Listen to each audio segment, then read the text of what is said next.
திமுக காரங்க வந்து செய்வோம் செய்வோம் செய்வோம் செய்வோம்னு சொன்னாங்களே, செஞ்சாங்களா?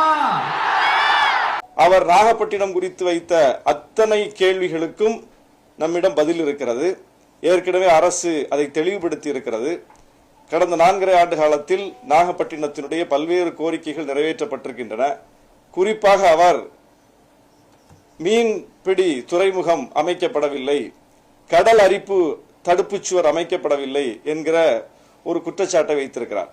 என்னுடைய சட்டமன்ற தொகுதிக்கு உட்பட்ட மீனவ கிராமங்களில், குறிப்பாக சாமந்தான்பேட்டை என்கிற கிராமத்தில் மீன்பிடி துறைமுகம் தூண்டில் விளைவு அமைக்க வேண்டும் என்பது நீண்டகால கோரிக்கை. அந்த நீண்டகால கோரிக்கையை இந்த ஆட்சி காலத்தில் தான் நிறைவேற்றி ஐஐடியில் இருந்து ஆய்வுக்குழு எல்லாம் வந்து அதை ஆய்வு செய்து பார்த்து இங்கே அமைக்கலாம் என்று அவர்கள் பரிந்துரைத்து அதற்கு நிதி ஒதுக்கீடு செய்து கிட்டத்தட்ட 32 கோடியில் அந்த திட்டம் நிறைவேறக்கூடிய அளவுக்கு அந்த கோரிக்கை ஏற்கப்பட்டிருக்கிறது. அந்த வேலை நடந்து கொண்டிருக்கிறது. அதுபோல நம்பியார் நகர் என்கிற பகுதியில் கடல் அரிப்பு ஏற்படுகிறது என்று அந்த மக்கள் மிகவும் வருந்தினார்கள், கோரிக்கை வைத்தார்கள். கடந்த ஆட்சி காலத்தில் எல்லாம் அந்த கோரிக்கை நிறைவேற்றப்படவில்லை. இந்த ஆட்சி வந்த பிறகு சட்டமன்றத்தில் நாங்கள் எல்லாம் பேசி அந்த ஊருக்கு 10 கோடி ரூபாய் செலவில் கடல் அரிப்பு தடுப்பு சுவர் எழுப்பப்பட்டிருக்கிறது. அதுபோல நாகூர் பட்டினச்சேரி, என்னுடைய தொகுதிக்கு உட்பட்ட ஊர்களை மட்டுமே நான் சொன்னால் கூட என்னால் மிகப்பெரிய பட்டியலை போட முடியும்.